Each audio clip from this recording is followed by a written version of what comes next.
Boa noite, irmãos e irmãs, que a graça e a bondade do Senhor esteja abençoando a sua vida e abençoando a sua casa durante esse culto. Nós, semana passada, começamos um culto com a notícia triste, o falecimento de um pastor, amigo nosso, que pertence ao presbitério aqui da nossa região. E hoje não é muito diferente, nós começamos esse culto com a triste marca, hoje, domingo, o Brasil ultrapassou mais de 500 mil mortos por Covid, e isso realmente é um momento muito triste para a nação inteira, ainda que os pensamentos ideológicos sejam divergentes uns dos outros, mas como cristãos não podemos deixar de nos sensibilizar com os parentes desses mortos, com as pessoas que estão sofrendo muito com a perda dos seus entes queridos por morrerem dessa forma. Então nós, como Igreja Presbiteriana Independente de Araraquara, nos solidarizamos com todas as pessoas que perderam parentes, pais, mães, maridos, filhos, nesse tempo de pandemia por Covid. Nossas orações é que Deus conforte todas essas famílias e traga a esperança da ressurreição nos seus corações. E enquanto isso, nós devemos continuar tendo os nossos cuidados. E falando sobre a questão da esperança da ressurreição, que eu quero ler esse texto inicial baseado no Evangelho de João, onde Jesus traz essa esperança para todos. Na nossa passagem aqui, Jesus traz a esperança da ressurreição para Marta, para Maria, ainda que diante de uma ressurreição física que ele ia estabelecer na hora, mas ele já traz para nós a esperança da ressurreição no último dia. Então o texto se encontra em João 11, um texto bem conhecido, a partir do versículo 17. Eu vou ler, que diz o seguinte na minha versão. Quando Jesus chegou, encontrou Lázaro, já sepultado havia 4 dias. Ora, Betânia ficava mais ou menos 3 quilômetros de Jerusalém. Muitos dos judeus vieram visitar Marta e Maria, a fim de consolá-las por causa do irmão. Isso é o que faz as pessoas que têm sensibilidade. Ela consola aqueles que perderam entes queridos. No versículo 20 fala, Marta, quando soube que Jesus estava chegando, foi encontrar-se com ele. Maria, porém, ficou sentada em casa. Então Marta disse a Jesus, se o Senhor estivesse aqui, o meu irmão não teria morrido. Mas também sei que, mesmo agora, tudo que o Senhor pedir a Deus, Ele concederá. Jesus disse a ela, o seu irmão há de ressurgir. Ao que Marta respondeu, eu sei que há de ressurgir na ressurreição, no último dia. Então Jesus declarou, eu sou a ressurreição e a vida. Quem crê em mim, ainda que morra, viverá. E todo que vive e crê em mim, não morrerá eternamente. Você crê nisto? Marta respondeu, sim, Jesus, eu creio que o Senhor é o Cristo, o Filho de Deus, que devia vir ao mundo. Então Jesus claramente traz essa compreensão, eu sou a ressurreição e a vida. Então quando chegar aquele bendito dia, quando Jesus vier na sua glória, Paulo diz que todos os mortos ressurgirão primeiro, depois nós seremos transformados. Os vivos serão transformados naquele dia. E aí nós vamos nos encontrar, né, todos os que já morreram em Cristo e aqueles que vão estar vivos naquele momento. E será uma grande alegria. A sequência dessa ressurreição de todas as pessoas que morreram em Cristo Jesus é participar das bodas do Cordeiro, que é uma grande festa, que será um momento precioso, onde nos reencontraremos com todos os nossos entes queridos, participando de uma mesma mesa, a mesa de Jesus Cristo. Então essa é a alegria e essa é a nossa pregação, essa é a nossa esperança, a pregação de que todas as pessoas elas terão a chance de encontrar-se novamente na ressurreição no último dia. Amém, queridos? Então, nesse dia em que não é um dia de alegria por conta da morte de mais de 500 mil pessoas, nós temos que sim nos entristecer, ser solidárias com ela, mas também ser aqueles que consolam, que confortam. Assim como os amigos de Marta e Maria consolaram e confortaram, nós temos que consolar e confortar uns aos outros. Então eu quero fazer essa oração inicial justamente pedindo que o conforto, o consolo de Deus venham para todos aqueles que perderam parentes, que perderam amigos. Você pode ser uma dessas pessoas que tenha perdido alguém da sua casa ou perdido algum amigo. Eu perdi amigos nesse tempo. Então nós vamos estar orando para que Deus conforte, console e traga principalmente o consolo da ressurreição. Amém? Oremos. Pai amado e querido, o Brasil e o mundo vivem um momento muito trágico desde o ano passado, Senhor. Não foi o único na história da humanidade. Já houve a peste negra, Senhor, que morreu 1/3 da Europa. Teve a Primeira, teve a Segunda Guerra Mundial, que milhões e milhões de pessoas morreram. O que faz com que nos entristeçamos, ó Deus, com essa pandemia, com a morte ocasionada por ela, é que nós vivemos num mundo onde a ciência está evoluindo, onde políticas públicas podem ser adotadas para evitar, Senhor, esse tipo de situações. No passado, as pessoas elas não tinham os conhecimentos que nós temos hoje. E, enfim, ó Deus, nos entristece mais ainda porque também essa pandemia, Senhor, tem virado discurso político, onde confunde as pessoas de um lado e de outro. Pai Santo, nesse momento tão duro, Senhor, que a gente aprenda a ser mais solidário. Que em vez de defender posicionamentos políticos, a gente seja, Senhor, consoladores dos que sofrem, dos que perderam, não só dos que perderam entes, parentes queridos, amigos queridos, mas pessoas que, mesmo vivas, mesmo sobrevivendo, Senhor, à Covid, ficaram com sequelas e outros, ó Deus, tendo prejuízo de ordem financeira e tudo mais. A gente sabe que muitas pessoas, ó Deus, perderam emprego, muitas perderam sua fonte de renda, muitas pessoas, ó Deus, tiveram que ser despejadas das casas que moravam alugadas. Tudo isso nos entristece, Senhor. E nós pedimos a Tua misericórdia, nós pedimos a Tua graça sobre cada coração ferido, cada coração partido, cada coração sofrido, Senhor. Abençoa, Pai, sustenta cada um e derrama, Senhor, o Teu bálsamo, que esse bálsamo seja o consolo e traga, assim, ao coração dos que perderam parentes e amigos, traga, Senhor, esperança, a esperança de que nós veremos todos eles na Tua ressurreição final. É em nome de Jesus que nós pedimos consolo, conforto e esperança para todos, ó Pai. Amém. Amém.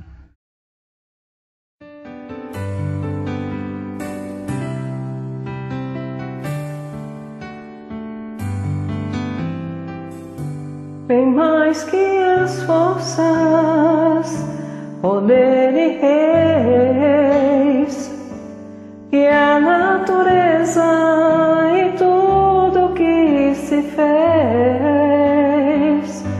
bem mais que tudo criado por Tuas mãos. Deus, Tu és o início, meio e fim, bem mais que os mares, bem mais que o sol e as maravilhas que o mundo conheceu.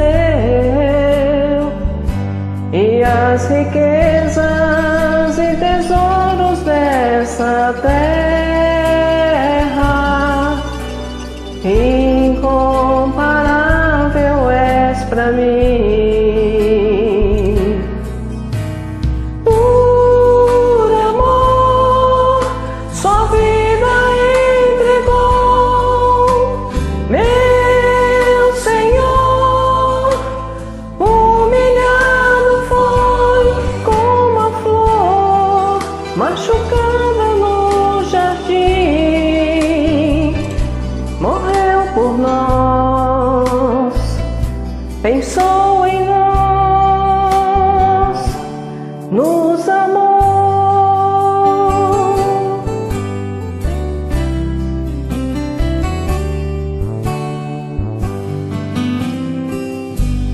Bem mais que as forças, poder e reis, que a natureza e tudo que se fez, bem mais que tudo criado por tuas mãos. Deus, tu és o início, meio e fim, bem mais que os mares, bem mais que o sol e as maravilhas que o mundo conheceu, e as riquezas, tesouros desta terra, incomparável és pra mim. Por amor, sua vida entregou, meu Senhor. Humilhado foi como a flor, machucada no jardim, morreu por nós, pensou em nós, nos amou. Por amor, sua vida entregou, meu Senhor.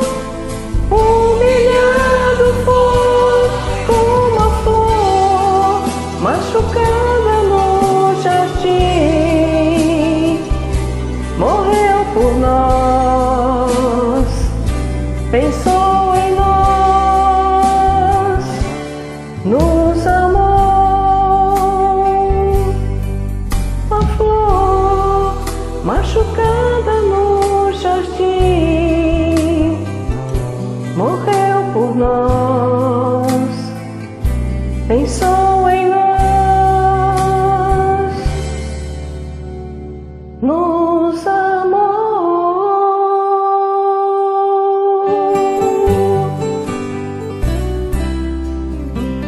Ele vive, Ele reina. Amém.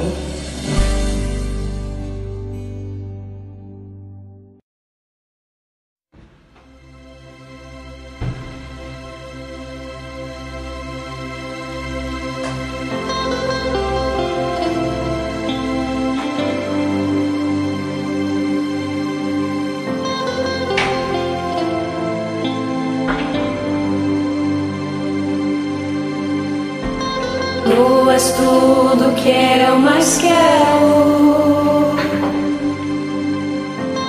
o meu fôlego tu és, em teus braços é o meu lugar. Estou aqui, estou aqui.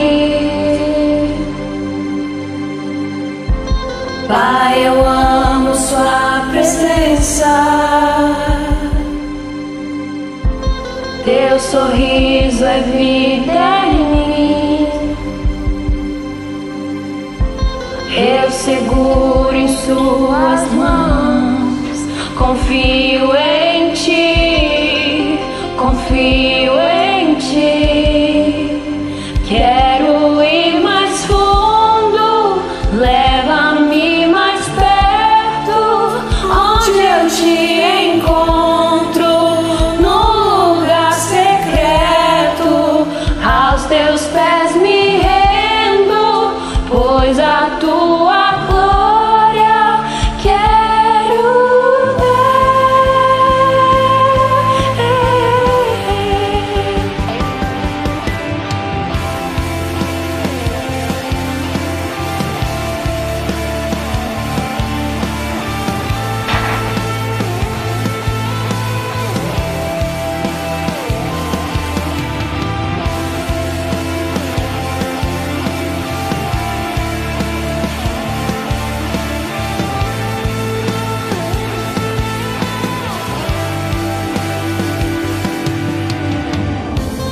Pai, eu amo sua presença.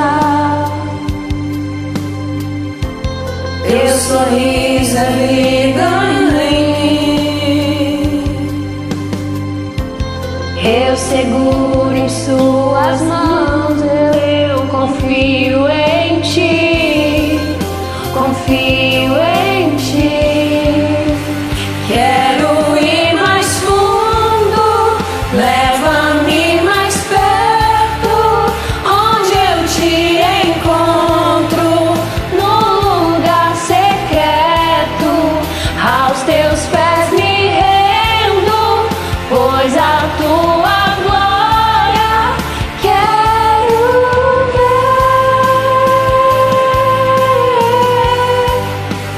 Quero ir mais fundo, leva-me mais perto, onde eu te encontro, num lugar secreto, aos teus pés me rendo, pois a tua glória quero ver.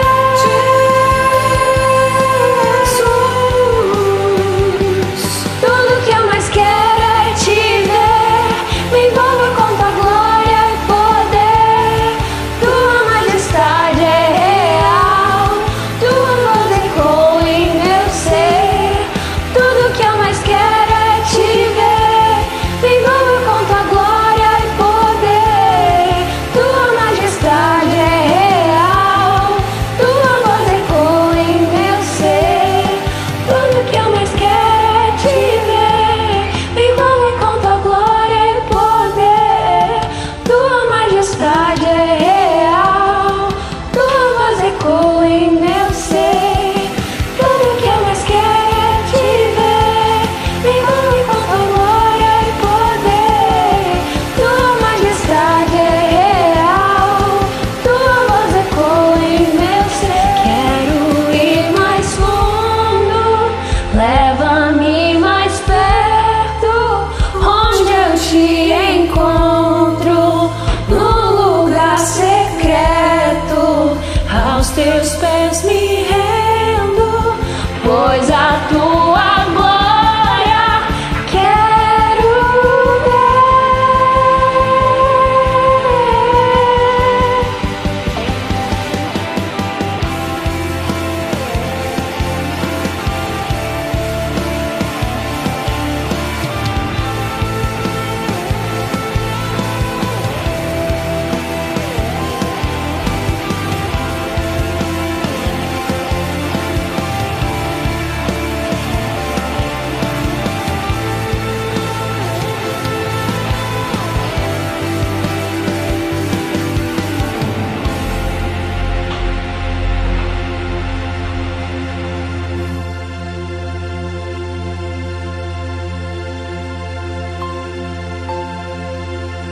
Quero ir mais fundo, leva-me mais perto, onde eu te encontro, num lugar secreto, aos teus pés me rendo, pois a tua glória quero ver.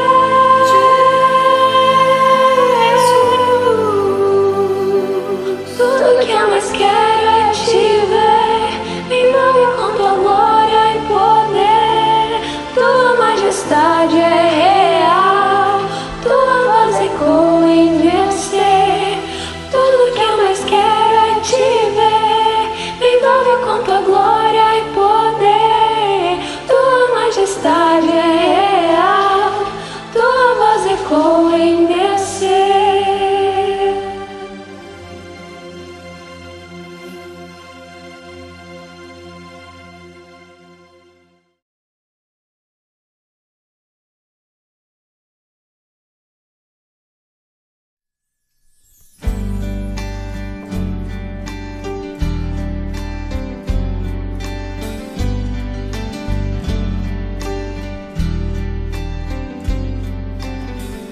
Senhor, eis-me aqui, vem transformar meu ser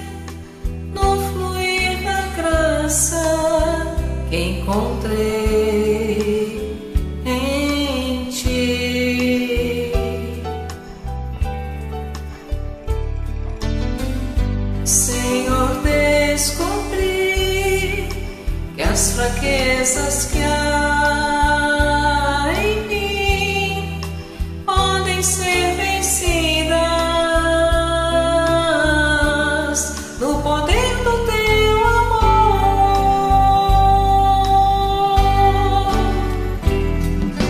Junto a ti, teu amor me envolve,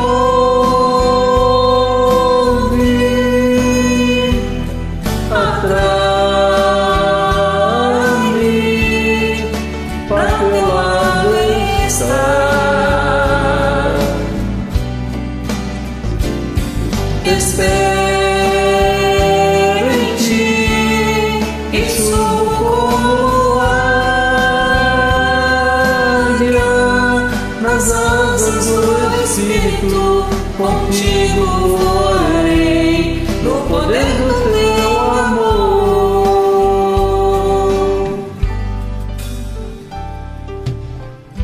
Face a face, quero ver-te, meu Senhor, conhecer o amor que habita em mim.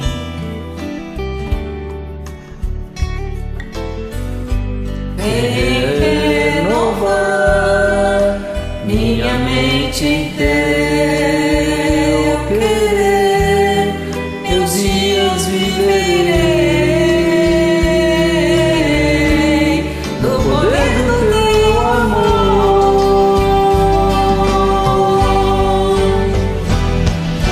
Junto a ti, teu amor me envolve,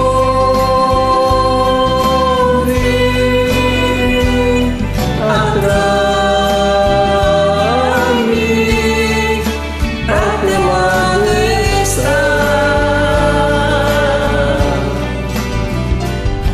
Espero em ti e subo como águia nas asas do Espírito. Contigo voarei no poder do teu amor.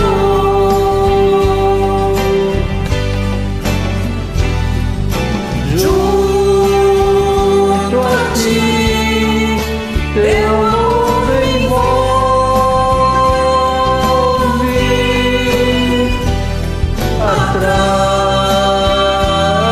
atrai-me, pra teu lado estar.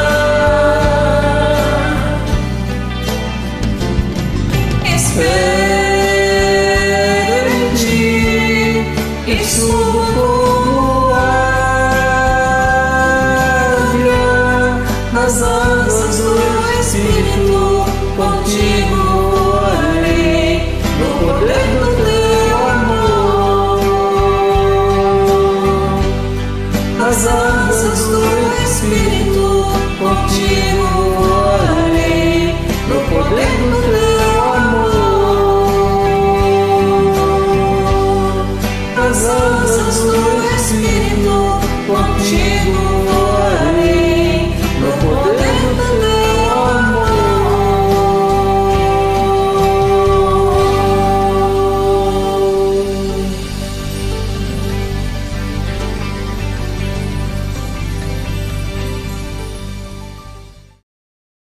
Glória a Deus, depois de adorarmos, vamos ouvir a palavra do Senhor. E eu trago como tema para a nossa meditação hoje, a mesa da graça. Eu trago esse tema por conta de que nós vivemos um tempo de muita intolerância. Na verdade, sempre houve muita intolerância no mundo, em toda a história da humanidade. O problema é que o nosso tempo tem se agravado isso e, por conta das redes sociais, isso tem ganhado repercussões nunca antes registradas. Uma das coisas que está acontecendo no momento que nós vivemos é aquilo que é chamado pelos cientistas sociais de cancelamento. Cancelamento é quando uma pessoa que diverge de um pensamento de outra pessoa, ela é cancelada pela outra pessoa. Então, por exemplo, Digamos que eu tenha um pensamento X, alguém que me segue numa rede social tenha um pensamento Y, e aí se eu não sou democrático, se eu não sei dialogar com o diferente, eu cancelo essa pessoa. Eu excluo ela das minhas redes sociais, só que isso não acontece só em âmbito das redes sociais. As pessoas acabam cancelando umas às outras também nos relacionamentos, nas amizades. E isso tem sido um momento crítico que nós estamos vivendo, onde até familiares têm se cancelado uns aos outros. E tudo começa ali no grupinho da família, né? O grupinho da família no WhatsApp tem gerado muita briga, muita discussão, e as pessoas acabam ficando com os relacionamentos rachados entre elas. Quando a gente vai para as Sagradas Escrituras, esse tipo de coisa também acontecia. Um dos principais opositores de Jesus eram os fariseus. Os fariseus, eles eram ótimos canceladores. Eles cancelavam as amizades, relacionamento com qualquer pessoa que pensavam diferente deles, que não professava a mesma fé dele e também não seguia aquilo que eles consideravam como correto. Jesus vivia se opondo a essa atitude dos fariseus. E aí, por conta disso, os fariseus, eles eram pessoas que eles repeliam algum tipo de pessoas, eles cancelavam algum tipo de pessoas que era principalmente chamado de publicanos e pecadores. Por outro lado, Jesus era aquele que atraía publicanos e pecadores. Jesus tinha essa característica de atrair pessoas que eram consideradas persona non grata na Bíblia, né?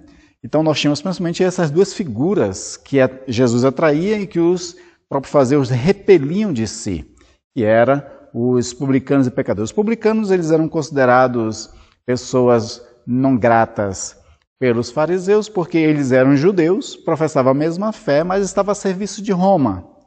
Eles cobravam imposto dos patrícios, ou seja, dos próprios judeus, para depois entregar isso para os impostos, né, e depósitos romanos. Então os judeus consideravam, os fariseus principalmente, os publicanos pessoas de má reputação, não queriam relacionamento com elas e assim cancelavam ela. Outros eram os pecadores. Os pecadores geralmente era qualquer judeu que vivia numa vida de pecado, mas principalmente os gentios, aqueles que não eram judeus, porque eles eram pessoas consideradas imorais ou imundas. Baseado nessa introdução sobre esse comportamento dos fariseus de serem essas pessoas que cancelam, que quebram os relacionamentos, que distanciam pessoas dentro desse âmbito da intolerância, é o que eu quero meditar com você em pequenos 2 versículos do início do capítulo 15 de Lucas, onde diz o seguinte: aproximaram-se de Jesus todos os publicanos e pecadores para o ouvir. Os fariseus e os escribas murmuraram dizendo: este recebe pecadores e come com eles. Este recebe pecadores e come com eles. Eles estavam aqui criticando Jesus porque recebia os pecadores e comia com eles. Mas vamos orar ao Senhor e pedir que Ele conceda graça através da sua palavra às nossas vidas. Pai Santo e amado, Senhor, nos ensina a ser como Jesus e que a partir desse texto nós venhamos, ó Deus, a ter um comportamento que seja próximo, que seja de imitação a Cristo, que represente o caráter, o comportamento e o Espírito de Jesus Cristo, Senhor. Fala conosco, ó Pai, em nome de Jesus. Amém. Amém. Baseado, então, nessa forma de pensar do pensamento fariseus, eles tinham... Eu vou trabalhar aqui com a questão de mesa, né? Já que Jesus recebia na sua mesa pecadores e comia com eles. Então, nós vamos tratar aqui usando essa expressão da mesa. No caso, a mesa dos fariseus, a mesa deles era restrita. Eles tinham uma mesa restrita por conta de que eles não aceitavam sentar-se, não aceitavam se relacionar, conviver com quem era diferente. Principalmente essas pessoas que o texto traz para nós, que eram os publicanos e pecadores, pelas razões que eu falei logo na introdução. Essas pessoas, para os fariseus, elas não eram dignas de sentar-se com os fariseus. Os fariseus, eles tinham 2 grandes problemas. Eles consideravam-se pessoas melhor do que todo mundo. Ou seja, quando eles faziam discriminação de que os outros eram pecadores, O que eles estavam querendo dar a entender é que eles não eram pecadores. Então isso é um primeiro erro que eles cometiam. Eles pensavam que eles mesmos não eram pecadores, que eles eram santos, que eles eram puros. Que é isso que significa a palavra fariseu. A palavra fariseu quer dizer os puros. Por se consideraram puros, eles não queriam sentar-se, comungar com os impuros, com aqueles que eram chamados de imundos. E aí, quando Jesus senta com essas pessoas, eles acham que Jesus está cometendo um grande erro. Eles acham que Jesus está se rebaixando ao nível dessas pessoas, que Jesus estava se tornando impuro iguais a eles. É interessante que, em outros momentos, alguns líderes fariseus, alguns líderes saduceus, convidavam Jesus para suas casas para refeições. A partir desse momento, eles começam a deixar de convidar Jesus. Porque se Jesus estava se rebaixando a esse nível de poder comer com pecadores e com publicanos, então Jesus não era digno já de sentar com os próprios fariseus. Os fariseus, aqueles canceladores. Mas tinha um outro erro também dos fariseus, é que eles achavam que pecadores, esses que chamam de pecadores, é aqueles que tinham pecados maiores, grandes pecados, ou pecados, vamos usar a expressão assim, grosseiros. Por exemplo, de ser um publicano. Ser um publicano, ou seja, coletar impostos para dar aos romanos, isso era um pecado gravíssimo. Esse é um erro que nós cometemos muitas vezes. Nós consideramos às vezes que os nossos pecados, ele diferencia do pecado dos outros. E isso é um grande, porque pecado é pecado. Não existe pecadinho e pecadão. Então, aqueles pecados que são escandalosos, eles não são pecados maiores do que aqueles pecados que fazemos escondidos, aqueles pequenos pecados. Então, por exemplo, algumas pessoas trabalham aquela ideia de que existe a mentirinha branca, né? Mentirinha branca é aquela mentirinha que não é inofensiva, não faz mal para ninguém, não vai prejudicar ninguém. Mas a verdade é que a Bíblia não faz distinção entre pecado maior, pecado menor, mentira grande e mentira pequena. Mentira vai ser sempre mentira. Então os fariseus, eles cometiam esses dois erros. Erro de achar que era melhor do que os outros, que não eram pecadores, ou que se praticava algum tipo de erro, esses erros não eram tão crassos, tão grosseiros, quanto os dos pecadores gentios e quanto os dos publicanos. Isso é um erro grave. Aí, por conta disso, eles começam agora não só a cancelar os publicanos, não só a cancelar também os pecadores gentios, agora eles cancelam Jesus. Eles se tornam críticos de Jesus, eles deixam de chamar Jesus para a sua mesa. E, por outro lado, Jesus vai ter um comportamento diferente. É interessante que, nessa questão de sentar-se à mesa, a coisa que menos importa para Jesus é o alimento. A coisa que menos importa para Jesus é as iguarias preparadas, o bom churrasco, a boa salada, né? Sei lá, qualquer fosse a comida que fosse feita naquele tempo. O que menos importava para Jesus era isso. Porque Jesus tinha uma outra comida para comer. Por exemplo, vamos lá para João capítulo 4, quando Jesus se encontra ali com a mulher samaritana. Jesus conversa com a mulher samaritana, chega a abordar ela de uma forma evangelística. Essa mulher crê em Jesus como um profeta, mas também até como um Messias. E aí ela se retira para poder falar dessas boas novas, falar desse homem, né, que se revelou para ela, para falar aos outros samaritanos. Enquanto ela vai na cidade para chamar os outros samaritanos, os discípulos chegam e conversam com Jesus. Os discípulos estavam ausentes naquele momento com Jesus, enquanto Jesus conversava com a mulher samaritana, porque eles foram atrás de comprar alimentos. Então eles, chamam Jesus e dizem: mestre, come. Eles queriam dar alimento para Jesus, que Jesus comesse ali, né? Só que Jesus traz uma revelação. Na verdade, Jesus queria aproveitar o momento para ensinar para eles uma coisa muito interessante. Era uma revelação que Jesus estava trazendo para eles. Então Jesus diz o seguinte: uma comida tenho para comer que vós não conheceis. Diziam então os discípulos entre si, por conta dessa resposta: ter-lhe-ia porventura alguém trazido o que comer?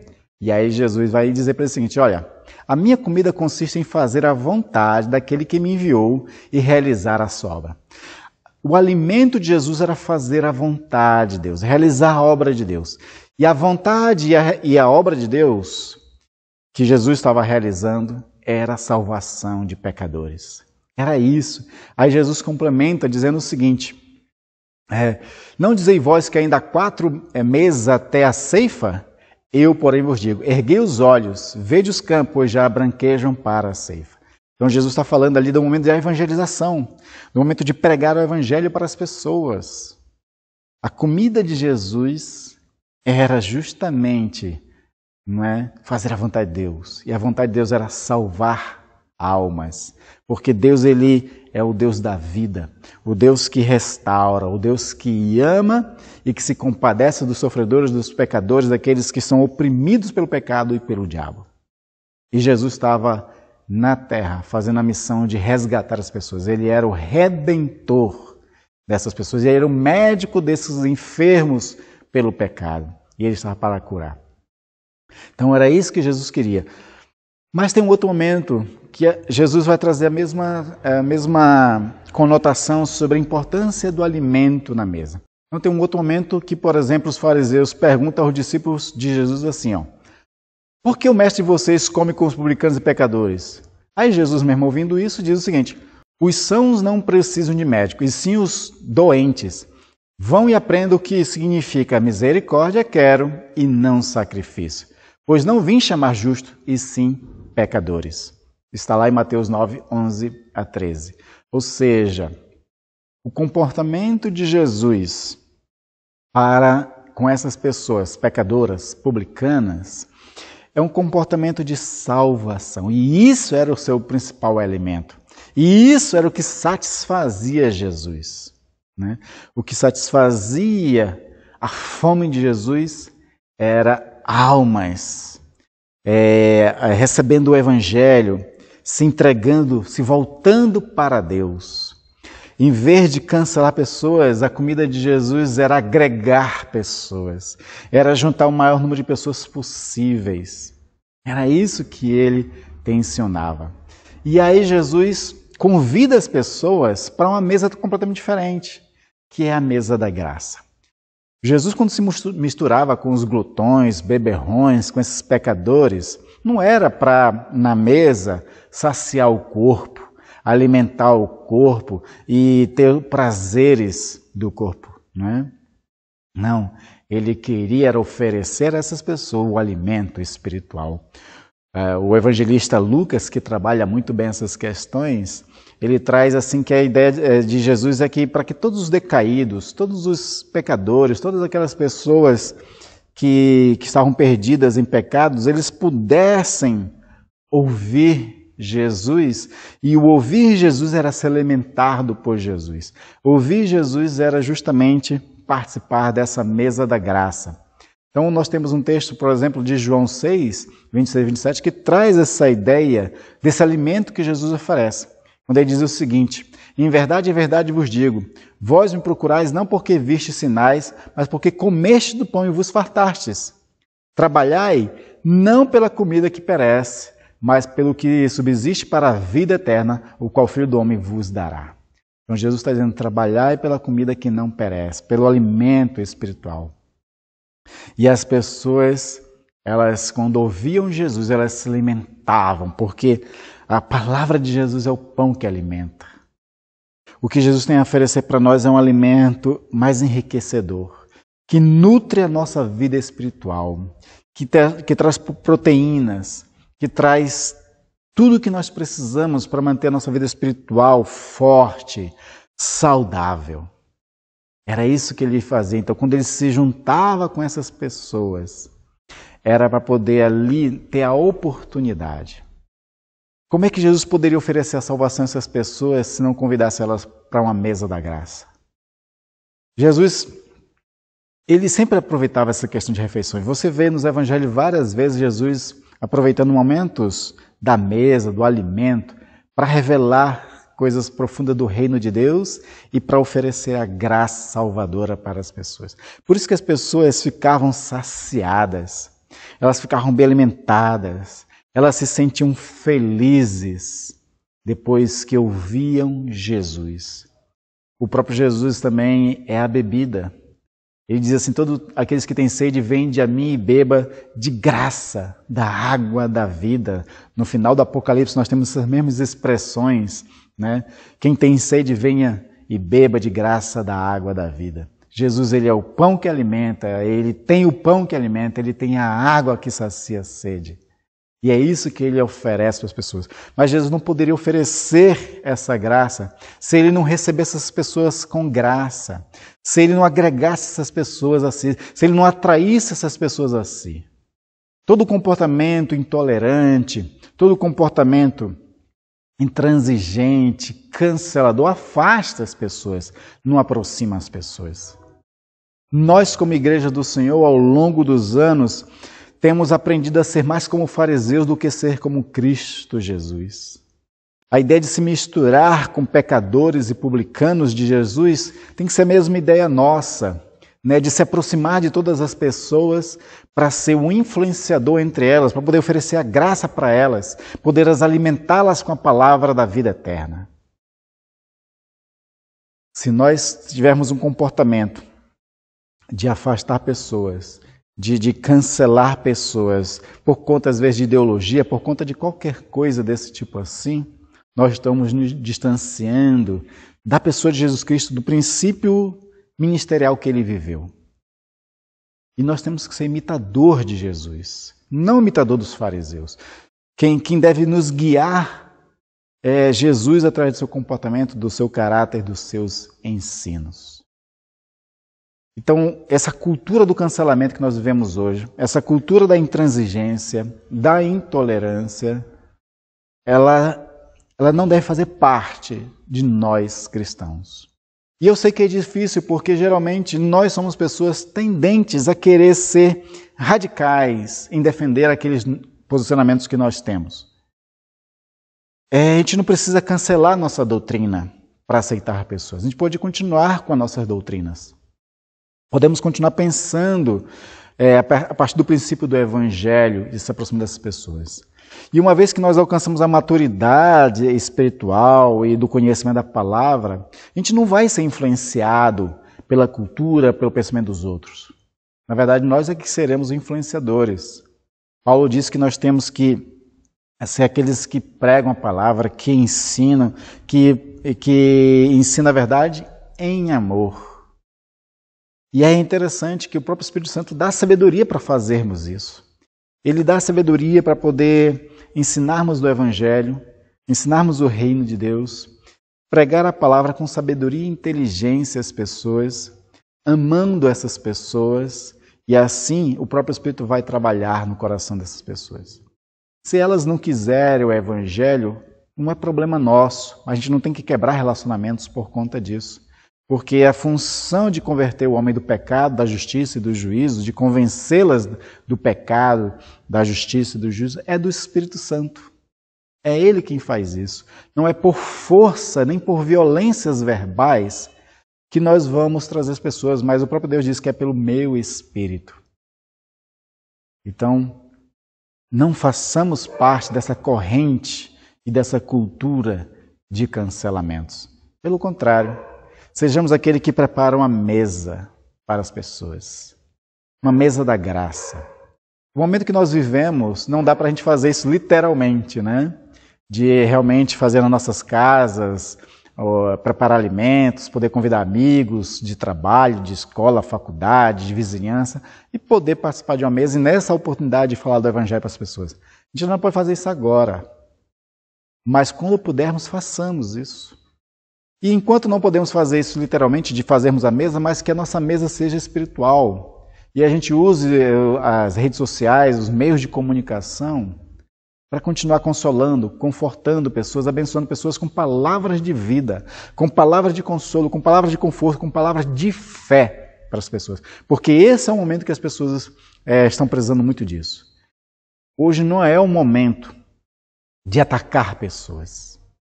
Esse é o momento de confortar, consolar e trazer ânimo, trazer alegria, trazer fé para as pessoas. Porque as pessoas estão sofrendo muito, muito. Né? A pandemia tem trazido muita sorte de sofrimento às pessoas, como, por exemplo, Depressão, ansiedade, crise financeira, perda de pessoas queridas, né? Nós temos pessoas agora que estão em luto. Então não é cancelando as pessoas que o cristianismo se tornará relevante nesse momento, mas é justamente preparando uma mesa espiritual e oferecendo aquilo que Jesus ofereceu, né? Por que, né, a pergunta dos fariseus, por que teu mestre se reúne, come com publicanos e pecadores? Jesus respondeu, porque os são, não precisam de médicos, mas os doentes. Os doentes da nossa sociedade precisam de Jesus. E nós somos aqueles que usufruímos da graça de termos o Espírito de Deus em nossas vidas, de termos Cristo em nossas vidas, e aquilo que de graça nós recebemos, nós temos que transmitir aos outros. Amém, queridos? Eu gostaria que você fosse um evangelista da paz, um evangelista do amor, um evangelista da fé em Jesus Cristo. Que seja aquele que leva conforto, consolo, ânimo às pessoas. Faça isso. E assim você vai estar cumprindo a lei de Cristo, como Paulo diz aos Gálatas, lá no capítulo 6. Amém, amados? Vamos orar ao Senhor pedindo que o Espírito Santo use as nossas vidas como instrumento, né? Que as nossas palavras sejam um alimento espiritual para todas as pessoas. Pai amado e querido, eu te louvo e agradeço a Deus porque Jesus deu o maior exemplo a nós de se juntar a pecadores, a publicanos e comer com eles. Se não fosse essa atitude de Jesus, nós nunca chegaríamos ao Evangelho. Se não fosse o perdão, se não fosse a misericórdia, se não fosse a graça dele para nos atrair a ele, realmente não participaríamos da salvação hoje. Então, Pai querido, que nós aprendamos às vezes, ó Deus, fazer dos alimentos físicos normais oportunidade para oferecer alimentos espirituais. Que as nossas palavras, que dos nossos lábios saiam, Senhor, o pão da vida, para que os outros se saciem.